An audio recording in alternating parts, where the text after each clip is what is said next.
Namaskar. All are welcome. Welcome to Baat Pachisi. And we are privileged to have with us today Major Ashok Kumar Rana, who has been accused along with various officers and soldiers of Indian Army in the infamous Samba spy case.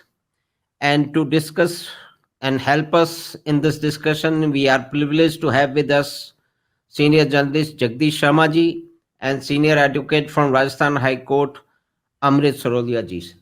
So, Major Rana sir, kindly give a brief that what was the motivation of all the perpetuator जिन्होंने ये सारा षड्यंत्र रचा और अपने किन फायदों के लिए इतने सारे ऑफिसर्स को एक ही ब्रिगेड के एक ही लोकेशन के और फिर वो इतनी बड़ी जो ये फर्जीवाड़ा था, जितना बड़ा ये फेक केस था, वो कभी भी आर्मी अथॉरिटीज की या कि मतलब आप लोगों को न्याय नहीं मिला कुल इतने लंबे 40 साल से लंबी इस जिद्दोजहद और इस लड़ाई के बाद भी।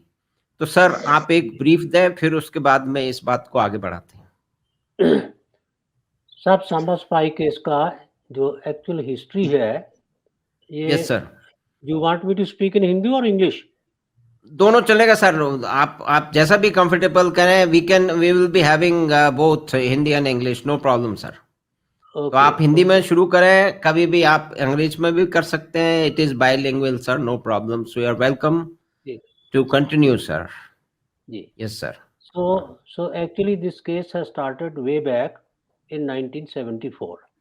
The background of the case is that two people, two boys from the army, that is the RT regiment, 253 medium regiment, they were actually spying for Pakistan.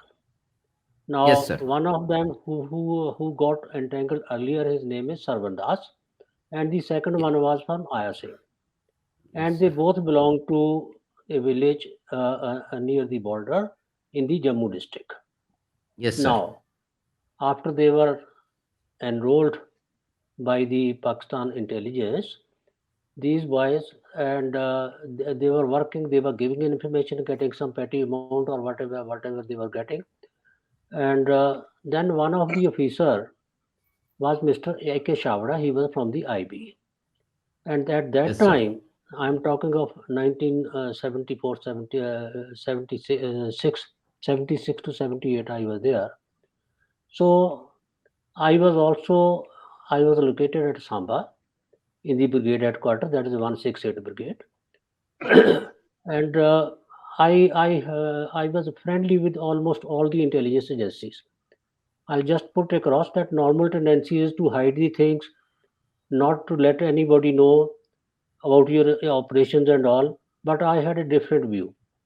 I used to meet all the intelligence agencies, that is, whether it was SPCID or it was IB or it was RAW, I would meet CBI, I would meet all of them.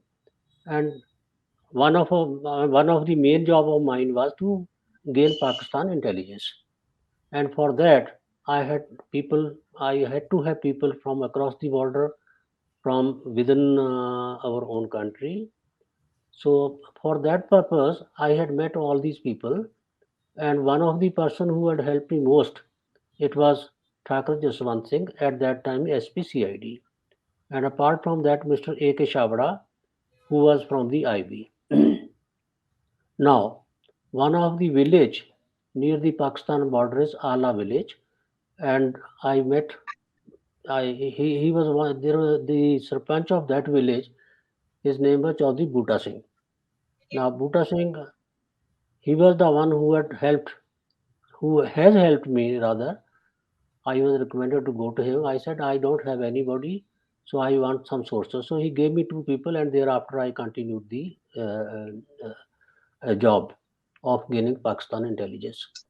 Now, coming to the background, this servant that I was saying, both were working for Pakistan, and once Shavda mentioned to me कि राणा साहब ये आपके army में छुट्टी कितना मिलता है? I am giving you the entire background. Yes तो सर। मैंने बोला नॉर्मली साहब 2 महीने की छुट्टी होती है और 28 दिन की जो है वो उसको कैज़ुअल लीव बोलते हैं और वो कैज़ुअल लीव एट सच नहीं मिलती। कई बार आप चाहें तो वो बहुत अर्जेंट हो तो अलग बात है, लेकिन normally it can be gained in 2 parts. मतलब कभी 14 दिन की मिल गई फिर 7 दिन ऐसा लाइक दैट। बोलता यस आपके सर। 2 लोग ऐसे हैं, ये छुट्टी तो आते हैं, तो आप छुट्टी पे मैं छुट्टी पे आके साहब मैं भी आता हूँ, हम घर का काम करते हैं। तो बोलता लेकिन आपके 2 लोग ऐसे हैं जो अपने गाँव में ही रहते और ये वहाँ से मिसिंग हो जाते हैं। तो मैंने बोला I won't know at least most of us won't do, क्योंकि हमें तो साल में 2 ही छुट्टियाँ मिलती हैं। So anyway he got in mister Chhabra of the IB, Chaudhary Buta Singh was his right hand man. So he was the one who gave the information to Chhabra got the information from across the border कि साहब आपके 2 लोग ऐसे हैं जो हमारा काम करते हैं। Chhabra was operating the sources like us। तो बोलता है इनके उसने उनके नाम दिए, बोला साहब ये लोग हैं जो हमारे वहाँ पाकिस्तान में इंटेलिजेंस में आते हैं और ये आपकी इंफॉर्मेशन देते हैं। But he was Chavda was too matured. He says, okay, I am not going to arrest them straight away. So what he did, he laid a trap. He laid a trap. और उस trap में उसने ऐसा किया कि through Buti Sheikh he met the family of Sarban Das और उसकी family को बताया कि देखो जो आपका बेटा है ये आर्मी में नौकरी करता है, लेकिन ये गलत रास्ते पर चल रहा है और ये ऐसे ऐसे करके पाकिस्तान को इंडिया की खबरें देता है और उसके उसको पेमेंट मिलती है और इसीलिए वो आपके घर पे बहुत कम रहता है। छुट्टी आएगा, एक आधा दिन रुकेगा, फिर पाकिस्तान चला जाएगा। तो हुआ ये कि उसकी माँ को और उसकी बीवी को उसने जब बताया कि ऐसा-ऐसा है और वो अगर अपने को बहुत स्मार्ट समझता है, तो ऐसा नहीं है, मेरे पास सारी इन्फॉर्मेशन है। अभी वो इतनी तारीख को तुम्हारे पास आएगा, मैं चाहूँ तो मैं उसको स्ट्रेट में अरेस्ट कर सकता हूँ और मेरे को पता वो किस रूट से आएगा, उसको पाकिस्तान आर्मी ने उसका रिवॉल्वर भी दिया हुआ है, लोडेड रहता है, मेरे को सब मालूम है। लेकिन एक काम करना, तुम अपने लिए, अपने देश के लिए जब ये आता है, तो एक तो मेरे को इन्फॉर्मेशन देना वो मेरे को मालूम है और दूसरा उसको आपने परसुएट करना है क्योंकि वो तुम्हारा बेटा और तुम्हारा पति है। तो एनीवे वो ठीक टाइम पर आया, जो उसने बताया हुआ था because he had information from across the border Chhabra. So he came और देन ही वाज़ परसुएडेड। इन्होंने उसकी बीवी ने, उसकी माँ ने उसको बोला कि भई तू जो काम कर रहा है, ये तो गद्दारी का काम है और अगर तू समझता है कि तू बहुत स्मार्ट है, ऐसा नहीं है। वो जो मिस्टर छाबड़ा बैठा है, उसको सारा तेरा मालूम है। इनफैक्ट अभी तू आया है, ये भी सारा इसको मालूम है। सो बेटर ये है, तू अपने आप को सरेंडर कर और उनको बता। तो इन्होंने वो बताया तो बोलता ठीक है, मैं उसको मिलता हूँ। सो छाबड़ा ही मेट हिम और उसको बताया कि एक काम कर, तूने हिंदुस्तान का तो काफ़ी नुकसान किया है हमारे देश का, अब मैं तेरे को कुछ टास्क देता हूँ, तू वापस जा। और यहीं पर मैं आपको बता दूँ कि मेरे को छाबड़ा साहब ने पूछा कि राणा साहब आप मेरी जगह होते, मैं कहा मैं आपकी जगह होता मैं कभी ऐसा चांस नहीं लेता। बोलता वही आपकी आर्मी की पिकुलर आदत है ना कि आप एक बार हाथ में आ गया तो उसको क्यों छोड़ना है। मैं कहा हाँ साहब क्या पता वो वापस आए या ना, बोल वापस ना आए तो साहब पाकिस्तान का राशन खाता रहेगा, हमारा क्या बिगाड़ता है, रहे वहाँ पर, लेकिन अगर वो आया तो मेरे को मालूम है। I said very good. So this man was sent back to Pakistan, Sarban Das. Now what had happened, he came back, जो उसको बताया था वो इन्फॉर्मेशन भी लेकर आया।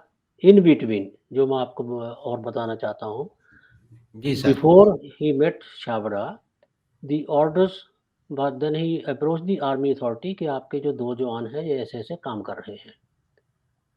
ये इसके पहले की बैकग्राउंड है। तो जी एट सर। दैट उस वक़्त ये लोग बबीना में थी, इनकी यूनिट 253 मीडियम रेजिमेंट। तो ऑर्डर पास हुए कि ये दोनों जवानों को अरेस्ट किया जाए और अरेस्ट करके इनको इसमें इंटेरोगेशन सेंटर जम्मू में भेजा जाए। तो हुआ ये, दोनों को अरेस्ट किया गया और अंडर एस्कॉर्ट इनको जम्मू लाया गया। लेकिन जलंधर में आके सरवन दास वाज टू स्मार्ट, वो हैंडकफ के साथ कहीं वो बाथरूम के बहाने जाके वो चलती हुई ट्रेन से भाग गया और वापस पाकिस्तान चला गया। आया सिंह जो था वो नहीं भागा, उसको इंटेरोगेशन सेंटर लाया गया और उसकी वहाँ पर इंटेरोगेशन होती रही। और जो मैंने आपको पहले बैकग्राउंड दे दी है, जो उसके बाद की है, कि तब छाबड़ा ने उनको अप्रोच किया कि ऐसे-ऐसे जो तुम्हारा बेटा है, वो पाकिस्तान में है, वो ऐसे-ऐसे चलती ट्रेन से भाग के वहाँ चला गया है, अभी आपने मेरा ये काम करना है। I hope I am clear by now. Yes, sir. अभी तक क्लियर है साहब आपको? Yes, जी, sir. जस्ट जी। Yes, sir. Giving background. जी, जी, जी। तो उसके बाद में फिर इनकी वो इनको अरेस्ट किया, इंटेरोगेशन हुई और तकरीबन अगले 2 ढाई मेरा ख्याल है कोई 2 ढाई महीने इनकी interrogation Jammu, that we call JIC, joint interrogation centre Jammu, वहाँ होती थी। और मैं भी बीच में 2-3 दफ़ा वहाँ पर गया हूँ। और जब इंटेरोगेशन होती है साहब, मैं आपको बता दूँ कि ये नॉर्मली जॉइंट इंटेरोगेशन होती है और जॉइंट में सभी एजेंसियों के लोग होते हैं, चाहे वो रॉ का जी, है, sir. सीबीआई का है, आर्मी का है, बीएसएफ का है, जितनी भी इंटेलिजेंसियाँ 7-8 हैं, उनमें सारे के सारे लोग वहाँ पर होते हैं, रिप्रेजेंटेटिव। और वो इसलिए होते हैं कि ये जो आदमी इन्फॉर्मेशन देने वाला है, ये पता नहीं इसने क्या इनफैक्ट क्योंकि हम तो पाकिस्तानियों को भी इंटेरोगेट करते थे, जो ऐसे-ऐसे बॉर्डर में पकड़े जाते थे। तो वो आदमी क्या-क्या इन्फॉर्मेशन देने वाला है और वो किसके काम आ सकती है, हम उसके मुताबिक ले लेते हैं। चिड़ियों की तरह आप उनको नमक और वो दाना डाल दो, वो दाना चुग लेंगी और नमक वहीं छोड़ देंगी। तो हम लोग भी वही करते थे कि सभी बैठे हैं, सभी सुन रहे हैं कि क्या इन्फॉर्मेशन दे रहा है, तो जिसके काम की जो है वो ले लेता था। I hope I am clear. Yes, जी। sir. I hope I am clear by now. Yes, sir. तो Yes, ऐसा sir. करके जी, जी, ऐसा करके इनकी इंटेरोगेशन हुई। अब ये पूरी इंटेरोगेशन जो साहब 2 ढाई महीने तकरीबन चली इनकी जीआईसी जम्मू में, तो इन्होंने सिर्फ़ अपना और दूसरे का नाम लिया, यानी कि दोनों का, कि हम दोनों ही हैं जो ऐसे-ऐसे पाकिस्तान इंटेलिजेंस के लिए काम करते थे, हम इन्फॉर्मेशन देते थे, हमें पैसे उसके मिलते थे। और जहाँ कहीं भी ये सरवन दास ने इन्होंने झूठ बोलने की कोशिश करी कि उस ट्रिप में मैंने गया, उसको इतने मुझे इन्फॉर्मेशन दी, उसमें मेरे को इतने पैसे मिले। अब क्योंकि तो ये तो उनका भी बाप था मिस्टर छाबड़ा, बोला झूठ, तेरे को इतने नहीं इतने पैसे मिले थे। So by now they were clear कि इसके साथ झूठ बोल के हम नहीं बच सकते। जिसको पूरा मालूम है, क्या इन्फॉर्मेशन दिया, कितने पैसे मिले, वो पूरी डिटेल उनकी मालूम है। ये ज़रूरी है आदमी की बैकग्राउंड जानना, कुछ भी होने उसको इंटरोगेट करने से पहले। जी, sir. उसके बाद साहब क्या हुआ कि आर्मी ने इंसिस्ट किया कि ये हमारे जवान हैं और under the army act they are to be tried by court martial. तो इनको जो है वो हमारे को हवाले किया जाए, क्योंकि ये सिविलियंस नहीं है। तो इन दोनों को आर्मी के हवाले कर दिया गया। अब यहाँ से शुरू होती है स्टोरी।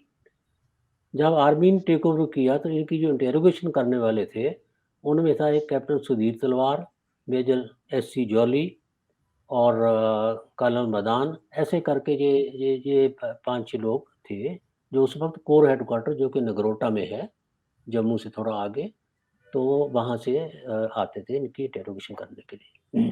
तो जब इनको हैंड ओवर कर दिया गया दोनों को, तो उसके बाद यहाँ से सांबा केस स्टार्ट होता है। अब सरवन दास खुद मेरे पास आया था, उसने खुद मेरे को बताया, बाद में ऑफ कोर्स, बोला साहब सुबह से शाम तक पटाई होती थी और तुम्हें नाम बताने हैं, नाम बताने। तो बोला हम बोलते रहे कि साहब नाम क्या बताना, जब किसी और को हम लेकर नहीं गए, कुछ हमारे को मालूम नहीं है, हम ऐसे झूठा नाम किसका ले दें। लेकिन बोलता फिर वही, तो बोलता हार कर मैंने बोला कि इनसे इस टॉर्चर से बचने का एक ही तरीका है कि, तो बोलता मैंने नाम ले दिया अपने कंपनी कमांडर का, मेजर ग्लॉट का, who was his company commander, जो उसका बॉस था। उसका नाम लिया तो उसको अरेस्ट कर लिया। मेजर ग्लॉट, he was arrested, he was tortured and he was awarded 14 years imprisonment. इसके अलावा जो इनके दोस्त थे, यानी कि यूनिट के भी, दूसरे के भी, वो जिनकी ये जान पहचान मतलब जब आप साथ रहते हैं तो वो तो जान पहचान तो होगी ही। तो उनके 8-10 लोगों के नाम ले दिए। उनमें वो बनारसी दास, ये वो ये के 10 लोग हैं जिनके नाम शामिल हैं, जो कि इनकी जान पहचान के थे, जो जिनको जो जानता था, यारों दोस्तों के नाम। वो लोगों को भी अरेस्ट किया गया। I am cutting it short, उनको भी अरेस्ट किया गया, उनको भी कोर्ट मार्शल किया गया और उनको भी सेंटेंस कर दी गई। अभी यहाँ पर ये सांबा केस की साहब फेज़ 1 ख़त्म होती है। अब जब ये सारा कुछ हो गया और लास्ट में नंबर इन दोनों का आया। अब मज़े की बात जो मैं आपको बताना चाहता हूँ वो ये कि जब इनको चार्जशीट दी गई तो इनके ऊपर जिन्होंने 10 केसों में लोगों को फंसा के जेल भिजवा के, जिसमें ऑफिसर्स भी हैं, जिसमें कैप्टन नग्याल था, अपार्ट फ्रॉम मेजर गलौट। जो नग्याल था ये आया सिंह का रिलेटिव था, मतलब उसकी भतीजी आया सिंह को ब्याही हुई थी, ज्वाई था उसका, तो उसको भी फंसाया गया। ऐसा करके इन लोगों ने वो लोगों को फंसाया, उनको जेल भिजवा दिया। अब इनका नंबर आया और इन दोनों के ऊपर मजे की बात ये है, स्पाइंग का चार्ज नहीं है। सरबन दास के ऊपर लगाया गया escape from military custody, military custody से भाग गया था, वो तो भागा था ही, ठीक है। और इसी तरह आया सिंह जो था उसके ऊपर भी कोई स्पाइंग का चार्ज नहीं है। अब ट्रायल हुआ, ट्रायल के दौरान जो सरबन दास का और आया सिंह का दोनों को 7 साल की जेल हुई। सरबन दास को जम्मू जेल भेज दिया गया, लेकिन आया सिंह जो था उसको अपने पास ही रखा गया। They found him more useful. अब जेल में आके, और ये जो मैं आपको बता रहा हूँ ये सरबन दास की अपनी कही है, जो उसने मेरे को बताया है, जो उसने मीडिया को ही बताया था। बोला साहब जेल में आके भी ये मेरे को मिलते थे, यही वही ग्रुप, ये colonel Madan, major Jolly, captain Sudhir Talwar, के देख ये तुमने इतने नाम ले दिए, वो सब का हो गया। अब ऐसा है, हम एक फेज़ 2 स्टार्ट करने वाले हैं, तो उसमें तेरी हम 7 साल की जेल माफ़ करवा देंगे, तेरे को हम वापस आर्मी में लेंगे, तेरे को सब बेनिफिट मिलेंगे, लेकिन कुछ लोगों को और हमने इम्प्लीकेट करना है, और उन लोगों में एक नाम मेरा था। मैं कैप्टन राठौर से मैंने चार्ज लिया था सांबा में। I am just giving you the background. 74 to 76 captain Rathore was there, he was doing a good job. और ये जो मेजर जॉली थे ये कोर हेडक्वार्टर में थे। आर्मी की जो ऑर्गेनाइजेशन में वो ब्रिगेड, ब्रिगेड के बाद डिप, डिप के बाद कोर, कोर के बाद कमांड। अब हम तो अंडर डिवीजन के आते थे, operating from Samba brigade. Brigade में हम रहते मतलब पोस्टेड थे। तो जो इंफॉर्मेशन का तरीका ये है कि मैं इंफॉर्मेशन लूँगा पाकिस्तान की और उसको मैं भेजूँगा डिप हेडक्वार्टर को, ब्रिगेड हेड के थ्रू, और डिप हेडक्वार्टर भेजेगा कोर हेडक्वार्टर को। लेकिन ये जो मेजर जॉली थे ये कोर हेडक्वार्टर में थे, तो इन्होंने बोला कि जो राठौर इंफॉर्मेशन ले रहा है वो बड़ी यूज़फुल है, वो लेट नहीं होनी चाहिए। तो इन्होंने क्या स्टार्ट कर दिया, ये नगरोटा से सीधा सांबा आते थे और कैप्टन राठौर के साथ दोस्ती कर ले, मतलब ही वाज सीनियर। तो ऐसा करके अथॉरिटीज़ को ये बताने के लिए कि जो इंफॉर्मेशन आ रही है वो बड़ी यूज़फुल है और बहुत अर्जेंट उसको पहुँचाना ज़रूरी है, तो इसके लिए हम उसको मैं राठौर की हेल्प कर। जी सर। तो मेजर साहब, मैं यहाँ पे इंटरव्यू, ये एक पूरा बहुत ही महत्वपूर्ण बैकग्राउंड है कि जो 2 आदमी थे जिनके कहने से और जिनको माफ करने और उनको लोभ लालच दे करके बाकी सब लोगों को फंसाया गया। आपसे शुरुआत हुई और जो राठौड़ साहब थे, राठौड़ साहब से शुरुआत हुई, आपको भी, और कुल मिला के अंत में तो ये हुआ कि कुल मिला के 52 ऑफिसर्स और जो दूसरे लोग थे एक ही सामा ब्रिगेड के, वो इसमें इम्प्लीकेट कर दिए गए। तो इसके बाद में जब आपकी कोर्ट की जो लड़ाई शुरू हुई और उसमें एक स्टेज पे जाकर के दिल्ली हाई कोर्ट ने कहा कि this whole case is fake, और उसके बाद में फिर भी आपने अलग अलग स्तर पे आर्मी में या कि मतलब पॉलिटिकल लीडरशिप पे, मतलब एक कानून की लड़ाई तो अलग चल रही है, लेकिन दूसरे लोगों के सामने भी आपने और आपके परिवार के लोगों ने वहां जाकर के गुहार की होगी, उन लोगों को बताया होगा कि ये ग्रॉस इनजस्टिस हो रहा है, मीडिया भी इसको कंट्रोल कर रहा था। तो उस समय जो पॉलिटिकल या कि एडमिनिस्ट्रेटिव गवर्नमेंट एस्टेब्लिशमेंट था उसमें कहाँ तक आप या आपके परिवार वाले जा पाए, और उस समय ये जो इतना बड़ा फर्जीवाड़ा ऊपर से नीचे तक चल रहा है, इसको संरक्षण कैसे मिल गया? ये एक बड़ी महत्वपूर्ण बात है। साहब मैं वो और भी इसमें आपको आज, हाँ, यस सर। जी, जी, नहीं, नहीं, बोलिए आप। जी। हाँ नहीं, वो जो एक एक जो आपकी ये जो कॉन्स्पिरेसी है, उसके जो दो मेन एक्टर हैं, और फिर उन्होंने 52 एक ही सेक्टर के लोगों को इसमें इम्प्लीकेट कर दिया, और वो जी। सभी इस तरह से बिना किसी जांच के, बिना किसी प्रॉपर इन्वेस्टिगेशन के ये केस, झूठा केस बनता चला गया, और 52 जो लोगों की पूरी जिंदगी बर्बाद हो गई। और जी। तो इसमें कोई भी रिकोर्स के अंदर, मतलब गवर्नमेंट के स्तर पे, आर्मी के स्तर पे, सरकार के स्तर पे भी आप लोगों ने प्रयास किया होगा। और जी। आज की जी। स्थिति क्या है, इसके बाद में लेते हैं फिर जगदीश जी से और सरोलिया साहब से, इसमें पूछते हैं कि आज के जी। जी। किस तरह से क्या एंगल मिलते हैं। Yes sir. जी। जी। मैंने आपको ये पूरी बैकग्राउंड इसलिए दी है क्योंकि जो शायद जो हमारे साथी बैठे हैं उनको इसका पूरा इतना मालूम नहीं होगा। जी। क्योंकि मैं तो उसके बीच इम्प्लीकेट किया गया था। मैं इतना बता जी दूं साहब कि उसके बाद में ये जो फेज 2 में था उसमें ये इतने लोगों को और इम्प्लीकेट किया गया। और जैसा कि सरवण दास ने खुद एडमिट किया है कि साहब ऐसे-ऐसे मेरे को टॉर्चर कर के झूठे नाम लिखवाए गए। अब जी सर। हुआ ये साहब कि जो सेकंड फेज़ है जो मैंने आपको जहाँ पर मैंने छोड़ा था, उसमें यस सर। ये सांबा केस की फेज़ 2 स्टार्ट होती है, जिसमें के सबसे टॉप पे कैप्टन राठौर, जो कि एक बहुत अच्छा काम कर रहा था, उसको अवार्ड के लिए रिकमेंड किया गया। मैंने उससे चार्ज लिया था सांबा में आईओ का, इंटेलिजेंस ऑफिसर का। तो जब मैंने उसको पूछा, मैं इसलिए आपको बैकग्राउंड दे रहा हूँ कि कहाँ से जो होता है। मैंने जो उससे चार्ज यस सर। लिया, तो मैंने उसको बोला स्टेट में, मैं कहा देखिए 2 गाड़ियाँ हैं, ड्राइवर हैं, ये है, ये सारा कुछ ठीक-ठाक है। तो काम की बात ये बता कि कितने लोग हैं हमारे पास जो काम कर रहे हैं, इंडिया के और पाकिस्तान के। क्योंकि बेसिकली हमें तो इंटेलिजेंस से मतलब है ना। तो जी। इसने मेरे को बोला कि मेरे पास इस वक़्त तो कोई भी नहीं है। हम्म। ये बैकग्राउंड ये ज़रूरी है। वो कोई भी नहीं है, मेरे पास लोग थे, अच्छा काम है, क्या तेरे को अवार्ड के लिए रिकमेंड किया, वो सारा कुछ हो गया। तो तू मुझे बता, बोलता इस वक़्त कोई नहीं है मेरे पास। तो मैंने दिल में क्या जी सर। सोचा, जो मैं आपको सच्ची बात I start from my heart and I speak from my heart. मैंने यस बोला सर। ये कमीना है, ये जानबूझ के सोच रहा है कि यार मैंने जो काम किया है उसका अवार्ड मेरे को मिला है, तो मैं इसको बना बनाया हलवा काहे को दूँ?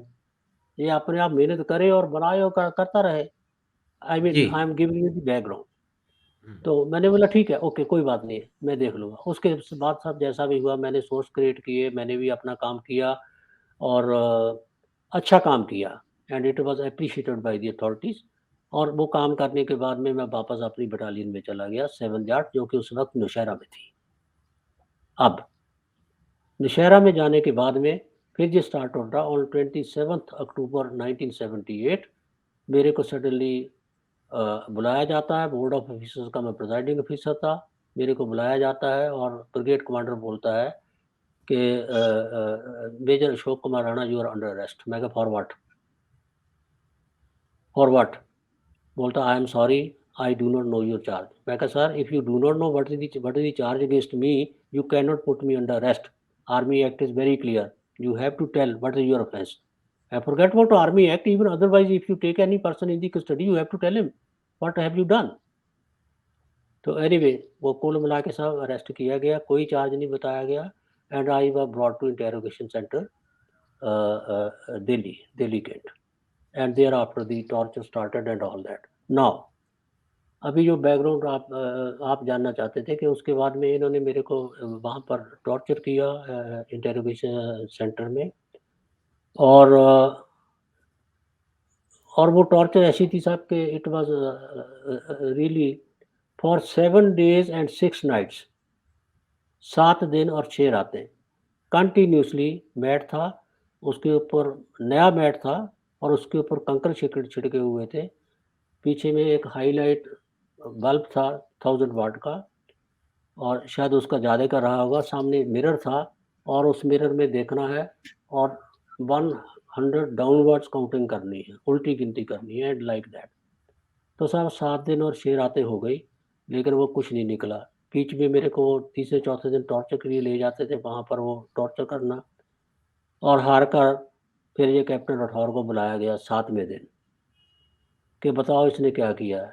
Then he started giving the story के राणा, याद है तेरे को जब हम दोनों, मैंने चार्ज तेरे को किया है और हम लोग दोनों को अपना बॉर्डर पर गए थे, मैं कहा यू डोंट टॉक नॉनसेंस, बोलता on the night of 11th जनवरी मैं तेरे को बॉर्डर पर लेकर गया और वहाँ पर तेरे को वो हमने बॉर्डर क्रॉस करके मैं तेरे को सियालकोट में कहा what bloody nonsense you are talking. 11th जनवरी 1976 ऑफिसर मेस में पार्टी थी, डाइनिंग इन मेरे लिए थे, डाइनिंग आउट तेरे लिए थे। ये आर्मी ट्रेडिशन है, जब भी कोई ऑफिसर जाता है या आता है उनको वेलकम किया जाता है।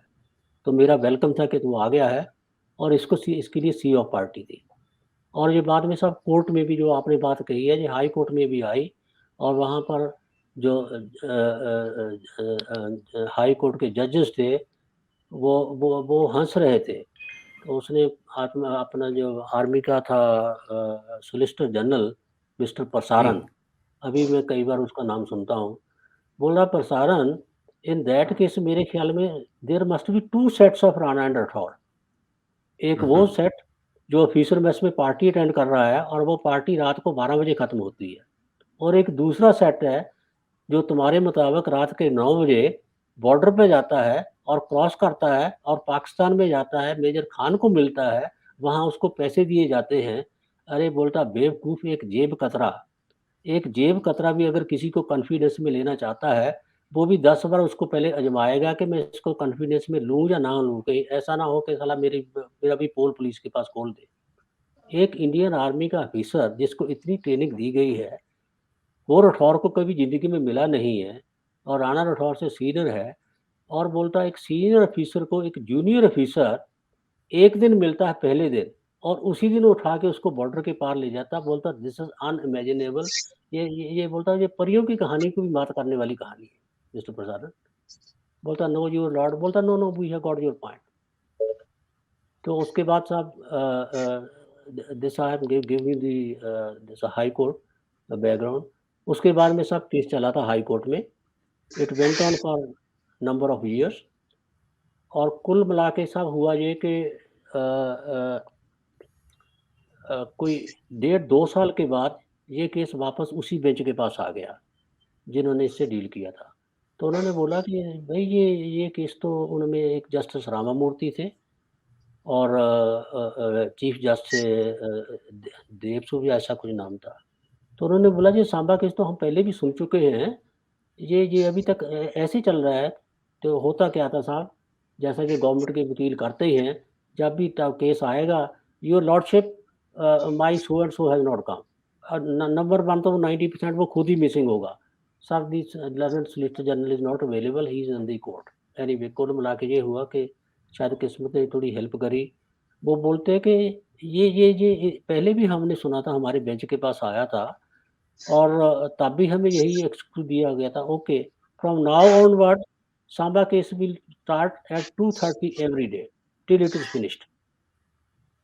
वो चला, फिनिश हुआ, और उसके बाद में जजमेंट आई, और जजमेंट में जो हाई कोर्ट की जजमेंट है साहब, उसमें उन्होंने साफ लिखा हुआ है, having gone to the entire case we find this case has been cooked up by the MI directorate, that is military intelligence, for extraneous reasons. I am giving you the exact wording of the High Court. Yes We sir find there is not a shred of evidence against any of the officers. The entire case has been cooked up for extraneous reasons. We therefore direct the officers are entitled to all benefits within a period of 3 months or 4 months, whatever they get. ये कौन से साल की बात है sir? Which year sir? ये this I am talking of this judgement sir, high court judgement it was in 2000 sir, 2000। December 2000। Yes sir. उसके बीच में ये केस चलता रहा, एडजॉर्नमेंट होती रही, ऐसा करते करते ये टाइम पास करते रहे। आज का क्या स्टेटस है सर? आज का स्टेटस ये है साहब that after the high court judgement, ये जो Yes, sir. गवर्नमेंट थी, they went in for appeal to the supreme court, और government supreme means court army means army. Army means government, mainly the army. Yes, Mainly sir. the army. Yes, Mainly sir. the army. So they went in for an appeal to the Supreme Court. और supreme court में इन्होंने जो तो case था, इन्होंने हमारे का वो रिजेक्ट कर दिया था हाई कोर्ट की जजमेंट को सुप्रीम कोर्ट में। और वो रिजेक्ट करने उसका के बाद बेसिस क्या था सर? रिजेक्शन का बेसिस क्या था सर? बेसिस यही दैट मतलब वो we find the judges did not go into the detail of the case and like that it was given. जी जी। तो कोई न्यू फैक्ट्स उनके जो है वो उसके सामने आए, उसके बेसिस पे अभी नहीं हुआ था, अभी it was there. New fact तो ये आए थे साहब कि ये जो सरवन दास है इसने खुद एफिडेविट दिया था हाई कोर्ट में, सरवन दास ने, कि ऐसे ऐसे ये जो एंटायर केस था ऐसे कुकअप किया गया था और मेरे थ्रू किया गया था और ये था। और प्लस ये जो अपना इंटेलिजेंस रिपोर्ट थी और इनकी 6 एजेंसियों की, that is IB, raw, CBI, ये जॉइंट टीम थी जिन्होंने मुझे नवंबर 1978 में इंटेरोगेट किया था। 76 में ये केस स्टार्ट हुआ, 19 नॉट 77 में। It was headed by Shri V K Kaul, he was director, deputy director of the IB, and Mr. T.V. Reshwar, who had been governor 5 times, तो he was the head of the IB। तो जब इन्होंने वो ठीक है sir. जी, तो तो अब ये मैं IB रिक्वेस्ट कर रहा हूँ, हाँ ये आगे पॉइंट निकल जाएंगे सर। तो जी सरोरिया साहब से, जो राजस्थान हाई कोर्ट के सीनियर एडवोकेट हैं, वो उन्होंने भी सुना और इसको समझा। तो सरोरिया साहब, ये मोटा मोटा में क्या समझ में आ रहा है हो, और मतलब हाई कोर्ट का जो जजमेंट है विदाउट गिविंग एनी, मतलब आप लोगों को पता होगा कि भाई सुप्रीम कोर्ट ने उसको कर दिया और आज भी मेरे ख्याल में उसी कंडीशन में है।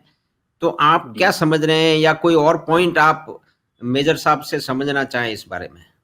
What I have understood as a lawyer is that the army, under the Army Act, a trial has been held and the sentence was pronounced.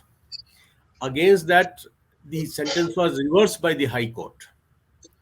When the High Court reversed the sentences, they were all acquitted. Then, after the government has gone to the Supreme Court, and Supreme Court has reversed the judgment of the High Court. Now, the final judgment of the Supreme Court stays on the facts of the case. If all the details are given to us of the judgment of the Supreme Court, that this has been held by the Supreme Court, then we can always discuss that matter. Now, what the initial case was before the trial court, trial was held by an army tribunal. Then army tribunal has wrongly decided, and according to Major Rana, what I have understood is that the High Court has rightly decided, keeping in view of all the facts. Now, when all the facts came before the High Court gave a good judgment in favor of Major Rana. But government, as it is usual by the government agencies, that they, instead of implementing the judgment, go for the higher courts. And if it is a high court, then they go to the Supreme Court. And Supreme Court, in most of the cases, helps the government. The problem is that in a case of trial by the army tribunal, the government manages somehow before the authorities. And even in the Supreme Court, they get the judgment as per their likings. This is the present position. As I have understood, Mr. Rana was a fine officer of the Indian Army, and whatever he has done, and as his narration shows, that he was bona fidely acting in favor of the MI and the government, and according to his duties, he was doing to the best of his abilities. So, what I have understood by the narration is that Supreme Court is supreme, and Supreme Court has decided against Mr. Rana. And एक और इसमें एक और point है वकील साहब इसमें, कि शायद राणा साहब उसको और क्लैरिफाई कर पाएंगे अधिक जानकारी से, कि इन सब का जो डिसमिसल हुआ है सारे ऑफिसर्स का, including major Rana, it is by the presidential order article 18 और something of presidential power. So all the officers are serving and army under the pleasure of the president. And evoking a special power vested in president, he has, removed all Yes, these people from that's the right. job. तो उसके बारे में अब उसका recourse क्या court की तरह से हो सकता है, या फिर प्रेसिडेंट को ही अप्रोच करना चाहिए, या अप्रोच किया गया है, या उस तरह का कोई रास्ता है सामने? आप इस बारे में उसी कुछ ऑर्डर को जानकारी? उसी ऑर्डर को सभी ऑफिसर्स ने हाई कोर्ट में चैलेंज किया होगा। एम आई जी clear sir. Major Rana, am I clear जी कि जी उसी जी ऑर्डर को जी चैलेंज जी किया होगा? जी the presidential order might have been challenged before the high court. जी, it was challenged. Yes, it was challenged. When it is It was challenged, challenged. sir, Madhavji, when the order of the presidential order is challenged before a high court, the high yes sir. court under constitutional provisions under Article 226 of the Constitution of India can always judicially review the situation, judicially review the order of any authority, including the president. And the high court has given its verdict in favor of all the officers. Yes sir. Now, whatever was given by the High Court, the judgment has been challenged before the Apex Court, and the Apex Court has decided against everybody. They have reversed the judgment of the High Court. Now, what sustains now is this judgment of the Supreme Court, and whatever the judgment is there, that will be implemented now because it is judgment of the Apex Court. तो That इसमें is कोई recourse कोई भी वकील साहब किस तरह का रिकोर्स बचता है? आप लोग तो सारे लोग last फाइट recourse कर रहे is हैं they can केस में। file a mercy appeal before the President of India. They can always file an appeal before the President of India, even after तो the ये Supreme Court. तो major साहब, ये activity शुरू हुई है क्या अब तक, और is been given a try? ये सब अभी तक तो नहीं हुई है, क्योंकि हुआ क्या है साहब कि आफ्टर सर्टन हुआ क्या था कि इन्होंने they did not show the records. हुआ ये है साहब कि ये जो हाई कोर्ट का रिकॉर्ड है, they did not yes show sir. in the Supreme Court to justify the reversal of the High Court judgment. They have mentioned and that in the link file, a link file was introduced in the Supreme Court, which was shown to the judges that since it is a secret file, it cannot be shown to the clients or anybody else. So all the judges they say that after seeing the link file, we Justice Pasayat,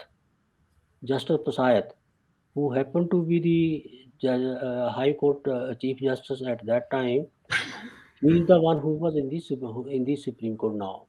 Now, एक बात मैं और छोटी सी आपको बता दूं.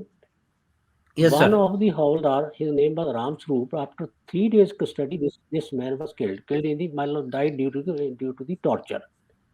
His wife Guri Devi filed an appeal for justice. Now, that Anguli Devi's petition, it came up before Justice Pasayat when he was the High Court Chief Justice. And he had decided against it. No justice was given to her. Right. Now, whether it is a Ram Swaroop or Major Rana or anybody, we are all part of the same Samba case. Yes When sir. Justice Pasayat goes to the Supreme Court, this case, Samba case, comes before him. I mean, this is what my advocate was saying. अब मैंने बोला sir आपने क्यों ये ditch किया है? Why didn't you raise the voice कि sir आप ये सांबा केस पहले सुन चुके हैं, आप नहीं सुन सकते इस केस को. Let this go to other bench. Justice Pasayat, when the case went to him, in fact we have written a private letter also to him and all that, but that hardly matters. What I am saying is that injustice was done because of Justice Pasayat. Because when your mind is already biased against somebody, you should yourself recuse yourself, like it was done by one of the judges in the case of Captain Rathore. ये जो जज साहब थे ये रठौर के वकील थे जिसने मेरे को फंसाया था. So when the matter went to him in the Supreme Court, he recused. बोलता मैं ये केस नहीं सुन सकता, मैं रठौर का वकील रहा हूँ, Captain Rathore का. I cannot hear this case. He recused himself. So in the same case of what I want to say, I'm not an advocate by profession, but in the normal course, he should have recused himself. But he went along with it with a bias in his mind. In fact, we have written personal letter that you are not our relative, we have got nothing against you, but whatever you have done, it is injustice. ठीक है sir. अब जगदीश जी से request करेंगे कि ये सारा case तो आपने बहुत पहले से देखा समझा भी होगा और बीच बीच में सामने आता रहा है, और मेजर साहब जो शुरुआत से लेके अब तक बता पाए हैं, तो उसके ऊपर आप मेजर साहब से कोई और जानकारी या आप इस बारे में अपने क्या आपके ऑब्जर्वेशन है जगदीश जी सर? देखिए राणा सर, मैं एक चीज जानना चाहता हूँ कि जस्टिस पसायत से आपकी क्या वो थी, कोई कोई कोई कहा सुनी हो गई बिल्कुल है, नहीं। कोई नाराजगी कोई बनी हो, इस तरह का कोई केस है क्या ये? क्योंकि जस्टिस पसायत हाई कोर्ट में कुछ कहता है और सुप्रीम कोर्ट में आने के बाद वो बदल जाता है, तो इसके पीछे क्या रीजन ढूंढते हैं आप? लेकिन साहब हाई कोर्ट में भी तो उसने गौरी देवी का जो केस था, इसकी हवलदार रामस्वरूप की वाइफ का, उसने डिसमिस किया था ना हाई कोर्ट में। What I am saying is, नहीं। जो कुछ भी मेरे वकीलों ने बताया है कि साहब एक बार एक केस जो आदमी जज सुन चुका है, naturally his mind is biased. Why should he hear? He should have recused himself. Why should he hear it at तो ऑल? इस मेरे ख्याल में वकील साहब ज्यादा बेटर बताएंगे कि ये इसमें क्यूरेटिव पिटिशन का भी एक प्रोविजन होता है, जिसमें कि जजमेंट जी, को जो हमने दूसरे पढ़ी ढंग से चीजें, हाँ, जी तो वो वकील साहब बताएंगे कि इस तरह का क्या प्रोविजन है। क्योरेटिव पिटिशन सुप्रीम कोर्ट में दाखिल हो जाती है, लेकिन देखना यह है कि इस जजमेंट की डेट ऑफ जजमेंट क्या है जो सुप्रीम कोर्ट ने दिया है, उसका भी एक लिमिटेड पीरियड तक ही हो पाता है। दूसरा, क्योरेटिव पिटिशन जो है रिव्यू पिटिशन की तरह है, लेकिन सुप्रीम कोर्ट में क्योरेटिव पिटिशन के रूल्स थोड़े अलग हैं। सुप्रीम कोर्ट उसको दूसरे दृष्टिकोण से देखता है, वो किसी किसी केस में ही सुनवाई करता है, और सुनवाई जब होती है तो ओपन कोर्ट में नहीं होती, जजेस के चैम्बर में ही होती है। जजेस तक फाइल जाती है, क्यूरेटिव पिटिशन का ड्राफ्ट जाता है, उसके बाद वो डिटरमिन करते हैं कि हमें इसमें इंटरवीन करना चाहिए या पार्टीज को बुलाना चाहिए या इसके अंदर कोई और रिकॉर्ड देखना चाहिए। नॉर्मली क्यूरेटिव पिटिशन खारिज हो जाती है। तो ये एक सुप्रीम कोर्ट के समक्ष प्रॉब्लम है। दूसरा ये है, जैसा अभी मेजर साहब ने बताया, कि जो जजमेंट है अगर वो बायस के साथ है तो हम उसको अच्छा नहीं मानते, लेकिन वो जज को ही रेक्यूज करना कहते हैं। इसको रेक्यूज करना चाहिए था जज को। रेक्यूज करने का मतलब है थोड़ा सा भी उंगली उठे जज पे तो जज को खुद को हटा लेना चाहिए। पूरा सुप्रीम कोर्ट है, बाकी जजेस के सामने सुनवाई हो सकती है। अगर ये बात सही है कि उनके ऊपर शक शुबा एक पार्टी ने, लिटिगेंट ने जो सामने न्याय मांगने आए थे उन्होंने किया है, तो नॉर्मली जज को रेक्यूज कर देना चाहिए। सारे फैक्ट्स आपको दिया ना सर, मैंने सारे तो आपको फैक्ट्स सब एग्जांपल दिया ना। हाँ, सारे फैक्ट्स मैंने देख के आपको रेक्यूज कर देना चाहिए जी। लेकिन मेजर साहब, आपके जजमेंट की डेट क्या है? सुप्रीम कोर्ट का जो एपेक्स कोर्ट का फाइनल जजमेंट है, उसकी डेट क्या है? कौन से सन का? आई थिंक इट वाज 2014 का है। तो अब तक जी, जो जी। अपना ड्यूरेशन 7 साल का गुजरा है, क्या आपने या किसी भी जो 52 व्यक्ति थे उनमें से किसी भी व्यक्ति ने प्रेसिडेंट ऑफ इंडिया के सामने मर्सी पिटिशन भी दाखिल की है क्या? नहीं सर, मर्सी पिटिशन नहीं किया जी, वो भी लोग नॉर्मली दाखिल कर देते हैं, चाहे अपराध। नहीं, मेरे को बोला गया था कि साहब आप मर्सी पिटिशन वो करिए। इन्होंने वकीलों ने भी, दूसरे ने भी, बट आई रिफ्यूज्ड। मैंने बोला मुझे मर्सी नहीं चाहिए। I have not done mercy anything. नाम पिटिशन का नाम मर्सी पिटिशन है, लेकिन वो आप ये मानिए, आप मैं उसी मानता तरीके हूँ से अपनी साहब। बात करते हैं। उसका टाइटल मर्सी पिटिशन हो सकता है, लेकिन फिर भी बात अपनी जिस तरीके से अभी तक कहते हैं वैसे ही कहेंगे। तो कहने में कोई ऐसा है एतराज नहीं, फाइल करने में कोई एतराज नहीं, वो भी आप ठीक कहते हैं साहब। हुआ ये था साहब कि जब 7 जिसके हेड मैंने आपको पहले अर्ज किया है, टीवी राजेश्वर साहब, he was head of the IB. He deputed mister VK Kaul, who was his deputy director. VK Kaul के साथ में 7 इंटेलिजेंस एजेंसियां और हैं जो हमारे इंटेरोगेशन करती हैं। पहले तो आर्मी उनको अलाउ नहीं कर रही थी, लेकिन नवंबर 1979 में, I still remember the date, it was 21 November 79, जब ये कॉल साहब अपनी टीम को लेके आए इंटेरोगेशन सेंटर में।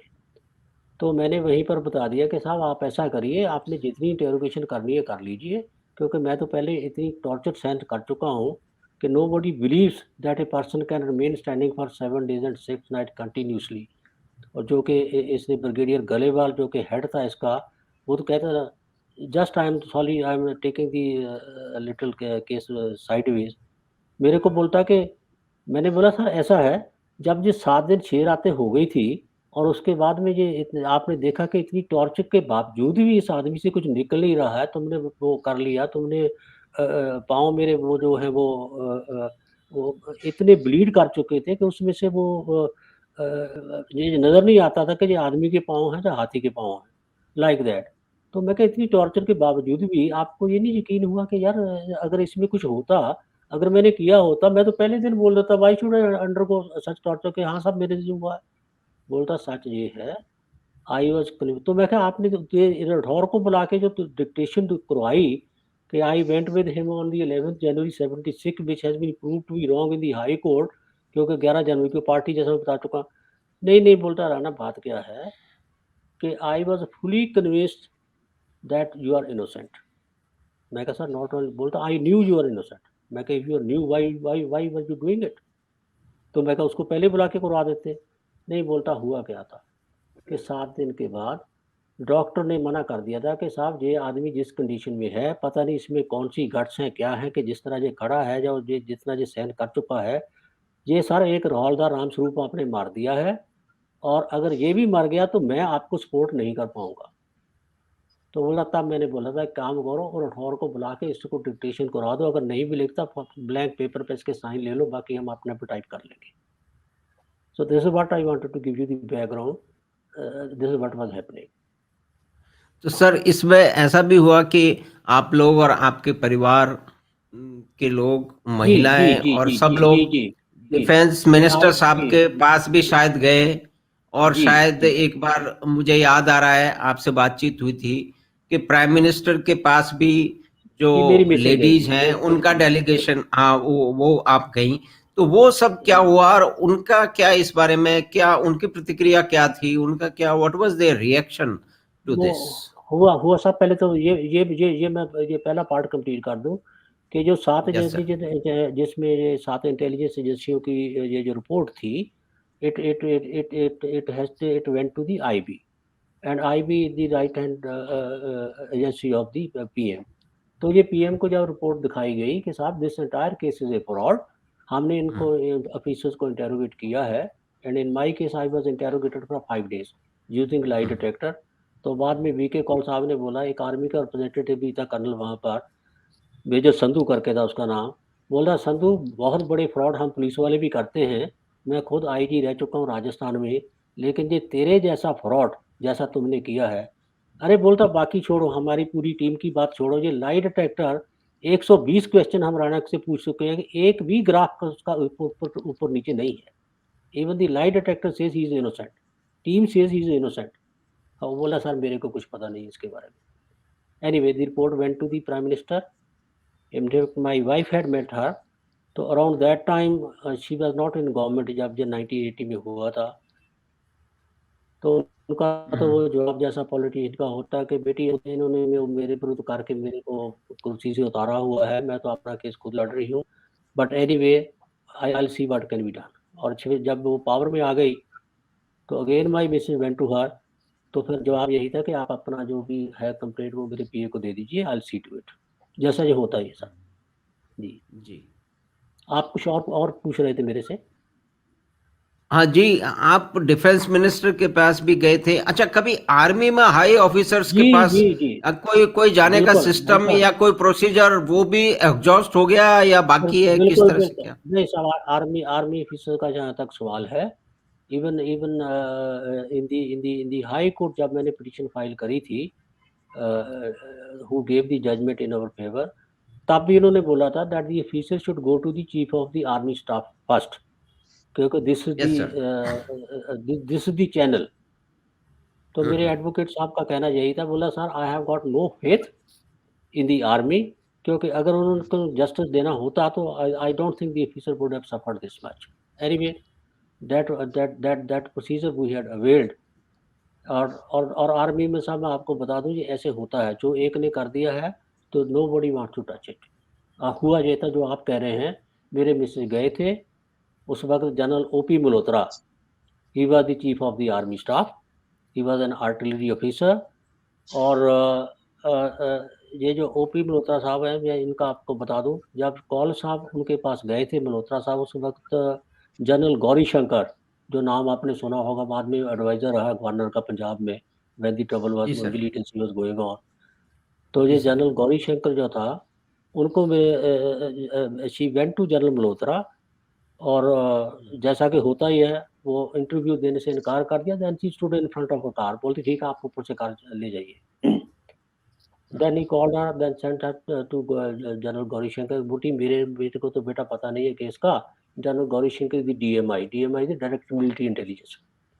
जी तो बोलता आप उसके पास चले जाओ, वो आपको बताएगा। She went to general Gauri Shankar.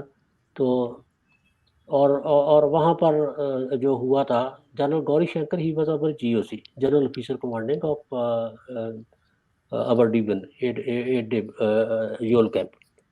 हर महीने में कम से कम साहब जनरल गौरी शंकर सांबा में ज़्यादा नहीं तो कम से कम 2-3 दफ़ा ये आते थे। और आते ही सबसे पहले ऑफिसर मेस में, where my Gestapo, Gestapo was the secret police of Hitler. So he used to call me by yes the sir. name of Gestapo because I was doing a good job. अपनी तारीफ नहीं अच्छा। कर रहा हूँ, लेकिन it is on record. तो सबसे पहले वो, where is he? So I would go to him. Rana, tomorrow morning, either it is a helicopter or we are going by road. I would drive him. I'll take him along. I would brief him. I mean, that was a part of my duty. Any yes sir. VIP brigadier and above, whoever came to that area, because I was the intelligence, IO their intelligence officer. So it was my duty. जो भी officer brigadier and above आएगा, उसको साथ ले जाना, border पर ले जाना, अपनी बीएसएफ की पोस्ट पर ले जाना, उसको पूरी ब्रीफिंग करनी। ये बीएसएफ है, हमारी पोस्ट है, इसका कमांडर ये है, इतने जवान है, सामने पाकिस्तान की पोस्ट है, उनके पास क्या क्या हथियार हैं, उनका कमांडर कौन है। That was part of my duty. I knew everything. तो जी जगदीश जी, एक सेकंड सर, मैं जगदीश जी को यहाँ पे बीच में और उनसे ये अनुरोध करता हूँ कि given the change in the regime and the culture of the regime, कि जब राणा साहब का और इनके सारे साथियों का, 52 साथियों का इनके ऊपर इतना बड़ा अत्याचार हुआ, और ये 40 साल से अधिक साल से अपने इज्जत की लड़ाई लड़ रहे हैं, अपने परिवार की लड़ाई लड़ रहे हैं। और आप जज्बा देखिए, जो एक सैनिक का जज्बा होता है, कि राणा साहब कहते हैं कि मर्सी पिटीशन के नाम से मैं नहीं जाना चाहता, क्योंकि हमें मर्सी नहीं चाहिए, मुझे नहीं क्योंकि चाहिए हमें, जर्सी। तो ये जो एक I जज्बा hate- है, ये जो जज्बा है और ये जो हिम्मत है, ये मतलब इसको सल्यूट है। तो इसमें आज चेंज कंडीशन में, because the culture and the nature of the government has change, वो आप हम सब लोगों से ज्यादा जानते हैं उसके बारे में। तो इसमें राणा साहब को कहाँ कैसे करना चाहिए, ये सारा जो एक एपिसोड हुआ है, ये सारा जो एक इतना कलंक है भारत की आर्मी पे और भारत पे, उसके बारे में आपका क्या विचार है, और कुछ और आप जानना चाहें मेजर साहब से? देखिए, माधव जी और राणा साहब दोनों को मैं अब ये रिक्वेस्ट करना चाहता हूँ कि चूंकि रिजीम बदल गई है और ऐसे लोग नेशनलिस्ट किस्म की गवर्नमेंट इस समय सरकार में बैठी हुई है, तो इनके जो डिफेंस मिनिस्टर हैं उनको अप्रोच किया जाना चाहिए नए सिरे से, और उनको कोई ऐसा आदमी ब्रीफ करे जो थोड़ा डिटेल में उनको बता सके। क्योंकि आमतौर पे होता क्या है कि मिनिस्टर के पास कोई पिटिशन लेकर जाता है, मिनिस्टर 2 मिनट के लिए सुनता है और फिर अपने सेक्रेटरी वगैरह को दे देता है कि भाई देख लेना मैं इसमें क्या है। लेकिन वो अगर डिटेल में उनके सामने ब्रीफ हो सकता हो और उनसे रिक्वेस्ट की जाए, तो मैं समझता हूँ हो सकता है ये दोबारा से ओपन हो जाए केस, और इसमें कोई नया एंगल ढूंढा जाए जिसमें कि आगे प्रोसीड किया जा सके। तो वो संभावना मुझे दिखती है इसमें। तो नया एंगल तो यही है कि जो एक इतना पुराना, मतलब 40-50 साल पुराना जो एक उत्पीड़न हो रहा है इतने सारे ऑफिसर्स का, और उनको आज तक न्याय नहीं मिला, उसमें कई तो अब है भी नहीं, जो हैं वो बिल्कुल अपनी पूरी शिद्दत से और पूरी मजबूती और पूरी हिम्मत से उस लड़ाई को लड़े जा रहे हैं। तो उनको रिकॉर्ड्स तो कुछ भी, माधव जी ये सब तो ठीक है, जो केस ऑलरेडी बहुत सारी पोजीशन से प्राइमरी कोर्ट से लेकर सुप्रीम कोर्ट तक चल गया हो, और उसमें आप अब खामी बताएंगे, तो वो बहुत सारे लोगों को गले नहीं उतरेगी, चाहे वो गवर्नमेंट में बैठे हो, चाहे मिनिस्टर हो, क्या। तो अब चूंकि रिजीम बदली है, तो इस रिजीम को ये समझाया जाए कि भाई ये किस तरीके से क्या हो गया उस जमाने में। वो जमाना दूसरा था, 1980 का केस, जब इंदिरा गांधी जो है पावर से निकल ही रही थी, दोबारा पावर में आ रही थी एक तरीके से, तो ये तब का मामला है, और तब इसकी सुनवाई नहीं हुई। नहीं, और अभी उसने तो तक बोला था, एक मिनट जी साहब, इंदिरा गांधी जी से भी वहां से नोट आया था, और इन्होंने आर्मी ने जवाब ये दिया था कि if we review the case, it will go against the army, which will demoralize the Indian army if the justice is given to these officers. और उस वक्त मेरे को इतना गुस्सा आया था, I told my advocate, मैं कहा सर आप नहीं बोल सकते तो मैं बोलता हूँ, it will not demoralize the Indian army, rather it will raise the morale of the army कि look, injustice was done, but here are the people who have given them justice. किसी गरीब को अगर तुम न्याय दे, गरीब को तो मैं नहीं कहूँगा, वी आर नॉट गरीब। और जो साहब अभी वकील साहब कह रहे हैं, अपना शर्मा साहब कह रहे हैं, शर्मा साहब आपने सुना होगा captain Andrew Dreyfus case, French army. ये एक महत्वपूर्ण है जगदीश जी, सरोलिया साहब ये महत्वपूर्ण केस बता रहे हैं। Captain Andrew Dreyfus, his only fault was that he was a GO officer in the French army. हुआ ये कि पता चला कि कोई ना कोई इंफॉर्मेशन जो है जो यहाँ से लीक हो रही है। अब क्योंकि ही वॉज ए जीव, तो उसके ऊपर जो करने वाला था कमांडर हेनरी, उसके ऊपर उंगली उठा दी गई। ठीक है, the officer was arrested, he was tortured and he was sentenced to life imprisonment. He was put in a cage, sent across, वो समुद्र के किनारे कौन सी जेल वहाँ पर बनी हुई थी, वहाँ पर था वो। Later on, in the same army जैसे अब हमारे में होता है, the officer changed after 2 years. The new officer came, then he learned कि यार वो जो information एंड्रयू के टाइम में जा रही थी, that information is still being passed. If he was the person who was doing this job, then now he is not there, but how the same information is being passed from here, it means the person is somebody else. So it took up the matter with the government कि साहब ये ऐसे है, this is what it is, I feel that it is somebody else who is doing it. So there were also chief like it happened, बोलते देखो, you do your job, you have also come for a short time, but this man, he did not leave hope, and then he was transferred to UK as not as a punishment, because he was insisting कि नहीं साहब ये somebody else is the person who is actually guilty, who is doing this job. And you know who was doing it? Was he himself, the chief of the intelligence, who was doing. Then he was posted to England, and there he came across the person who told के साहब जो आपका जो actual culprit है, it is this man. Then he took up the case with the government. I will cut it short. Dreyfus affair, there is a book on this. तो कुल मिला के ये हुआ कि after 12 years in the prison, the officer, he was reinstated. It was an advocate like साहब बैठे हैं, आप बैठे हैं. I mean, these are the people, apart from their normal profession, they think humanity is more important. तो उसने वो case take up किया, और टेकअप का then he won the case, and the result was that after spending so much time in the jail, the officer was reinstated. He was given the rank of his colonel, which was due to him, and he was given an award also by the French government. But at that time, then he says, well, you have given me rank, you have given me all my dues, but can you give those values back to me? yes. तो मेरी request और मेरा suggestion तो यही है कि एक बार नए सिरे से ये अप्रोच जो है डिफेंस मिनिस्टर को किया जाए, राजनाथ सिंह जी को, और उनको कोई ऐसा आदमी को सामने रखा जाए, साथ रखा जाए, जो कि उनको ब्रीफ डिटेल में कर सके। इस शॉर्टर ब्रीफ से जो है ना पता नहीं चलता, ये पॉलिटिशियन ध्यान नहीं देते इस पर। तो इसको जो है किसी ऐसे आदमी को साथ में लिया जाए जो कि यूपी से मिल सकता है, कोई और कहीं से मिल सकता है, जिसको कि डिफेंस मिनिस्टर से अच्छी पहचान हो, तो थोड़ा डिटेल में ब्रीफ कर दे, जैसे अभी अपनी हम लोगों की जो डिस्कशन हुई है उसी तरीके से वो इसको शॉर्टर करके और वो कर देगा ब्रीफ, तो फिर कहीं न कहीं मैं समझता हूँ इसकी सुनवाई होगी नए सिरे से। जी।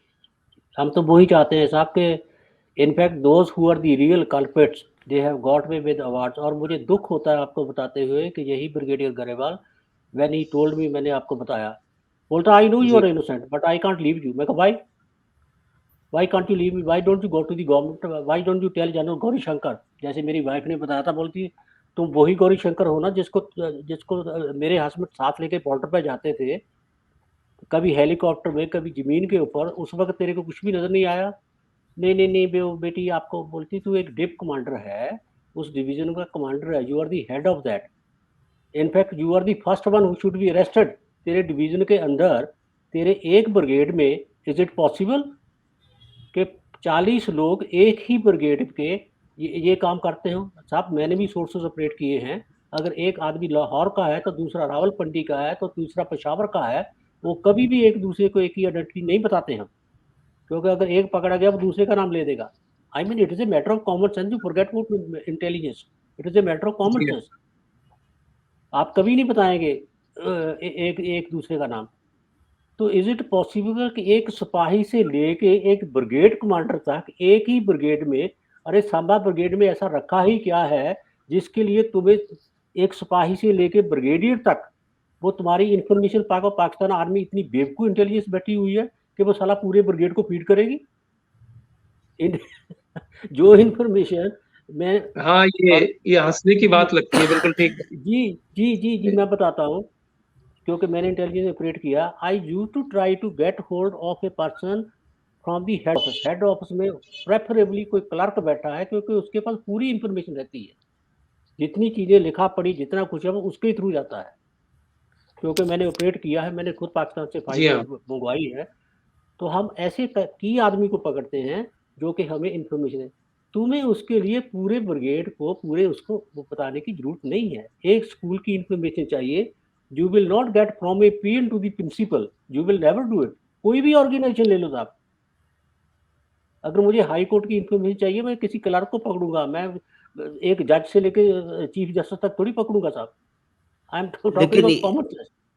ये बात सही बात है मेजर साहब कि मतलब ये कितनी एक विचित्र बात है और ये कि कई इतनी बार तो विचित्र कहते है हैं कि इतनी इन दी चेन ऑफ कमांड साहब, एक ऑफिसर जब अंडर अरेस्ट हो जाता 28 दिन के बाद, उसके बाद यस सर, हर हफ्ते गवर्नमेंट ऑफ इंडिया की सैंक्शन चाहिए, और वो भी प्रेसिडेंट ऑफ इंडिया के। We have been commissioned by the president of India. Army yes chief तो सर। बाय वर्च्यू आपकी सीनियरिटी बनते हैं, लेकिन an army officer is given commission by the president of India, he is our supreme commander. Yes sir. If an officer is under arrest for more than 28 days, every week sanction of the government of India is required to keep him under arrest. Every week. अब आपको जो मेरे trial में जो बात आई थी जिसके ऊपर जजेस बोलते एक बात बताओ, उसका परफॉर्मा उसमें लिखा IC 23440 मेजर अशोक कुमार राणा 7 जाट वगैरह वगैरह वगैरह।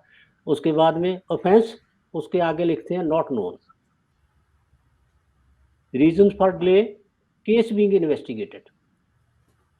तो मैंने बोला कि if the offence of the officer is not known, साहब एक आदमी को आप जेब कतरे को पकड़ते हैं और वो कहता है साहब जेब कतरा नहीं, मैंने मर्डर भी किया है, लेकिन इनिशियली जब आप उसको पकड़ते हैं कुछ ना कुछ तो उसके ऊपर होना चाहिए। तुम राइटिंग में गवर्नमेंट ऑफ इंडिया को दे रहे हो offence not known, column number 6, case being investigated. तो वो मेरे वकील साहब ने बोला, कर्नल बेस थे, बोलता your lordship actually the case was not being investigated, इस बार बीइंग मैन्युफैक्चर्ड। राणा को टॉर्चर कर करके और दूसरे ऑफिसरों को, क्योंकि उसमें तुम दे रहे हो ना हर हफ्ते। And look at the blind authority, हर हफ्ते सैंक्शन ऊपर से आती जा रही है प्रेसिडेंट ऑफ इंडिया का, रखो इसको। The chargesheet which is supposed to be given to me after 48 hours, it was given after 1.5 years। तो ये जो इतनी बड़ी जो चूक है कि मतलब पूरा का पूरा केस है और पूरी की पूरी जो मतलब जो कॉमन सेंस से भी दूर की बात है कि पूरी की पूरी ब्रिगेड से जासूसी करवाई जा रही है, जो कि ना तो फिजिबल है ना प्रैक्टिकल है। तो और वो और उसके उसको कोई भी ऑर्गेनाइजेशन ले, सब कोई भी ऑर्गेनाइजेशन ले लो, इज इट पॉसिबल कि आप एक पीएन से लेके ऊपर तक सारे के सारे इन्वॉल्व हैं? यार हद हो गई। एक ब्रिगेड में मैंने बोला मैं खुद इन्फॉर्मेशन लेता रहा हूँ, अरे मुझे अगर लाहौर के डिवीजन की चाहिए, मैं एक क्लर्क को या किसी ऑफिसर तो दूर की बात रही, उसके ऊपर इतना नॉलेज नहीं होगा जितना क्लर्क को होगा।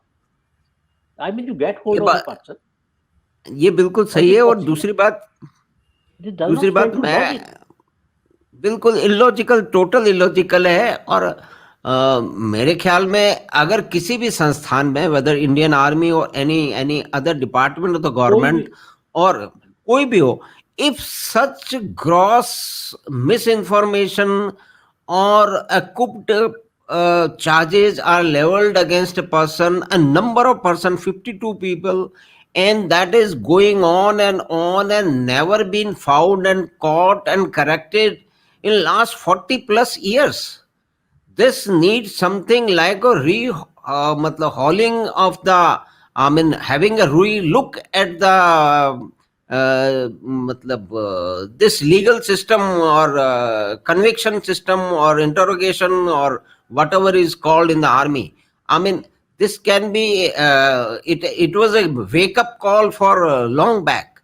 We don't know how many small cases must have been there where some people, कुछ लोगों ने, कुछ ऑफिसर्स ने अपने फायदे के लिए, अपने को मेडल दिलवाने के लिए, अपना नाम करने के लिए इतने सारे लोगों का पूरा परिवार का जीवन बर्बाद कर दिया उन्होंने। कभी एक, और सबसे बड़ी बात यह कि इतने बड़े तंत्र में जहां कई चेक्स एंड बैलेंसेस होने चाहिए, कई फिल्टर होने चाहिए, ये सब होता चला गया और किसी ने पकड़ा नहीं, किसी भी लेवल पे पकड़ा नहीं गया। मतलब कितने सारे लेवल हो गए, प्राइम मिनिस्टर तक पहुंच गए, डेफिनेटली पहुंचे, और उसके बाद में प्रेसिडेंट तक। कहीं कोई फिल्टरिंग ही नहीं है कि एक इतना बड़ा एक झूठा केस बनाया जा रहा है, 52 ऑफिसर्स को जिंदगी भर के लिए परेशान किया जा रहा है, उनके परिवारों को परेशान किया जा रहा है, और कोई मतलब कहते हैं ना कि जस्टिस इज मतलब it must be looked as it is being served. तो ये कितना बड़ा एक ये अजूबा है, और उसमें कितने परिवारों का, कितने लोगों का कितना नुकसान होगा, उनका इमोशनल, मतलब उसकी कोई कीमत नहीं है, उसकी कीमत लगा नहीं सकते। तो ये एक बहुत ही दुखद और बहुत ही महत्वपूर्ण डिस्कशन था। और मेजर राणा साहब का धन्यवाद कि वो ये बात अपनी साझा की, उन्होंने अपना दुख और अपनी जिद्दोजहद और अपनी लड़ाई, वो और उनके साथियों की, जो इतने लंबे समय से चल रही है। और वकील साहब ने, अमृत सलोलिया साहब ने और जगदीश शर्मा साहब ने भी इसमें अपने सुझाव भी दिए हैं। उनके सामने भी केस आया है, और जो शर्मा साहब ने सुझाव दिया है मेजर साहब, उसको जरा गंभीरता से सोचना चाहिए कि उसको कैसे आगे ले जाएंगे। तो इसमें आगे भी फिर दोबारा बात करेंगे, लेकिन बात 25 में एक आप सभी का बहुत बहुत धन्यवाद, मेजर साहब का विशेष रूप से, जगदीश जी का, सरोलिया साहब का, कि उन्होंने इस महत्वपूर्ण घटना पे आके बातचीत करी और हमें इस बारे में बताया, ताकि हम आगे दूसरे लोगों तक इसको पहुंचा पाए। बहुत बहुत धन्यवाद। नमस्कार। Thank you. नमस्कार जगदीश जी, नमस्कार। Thank you.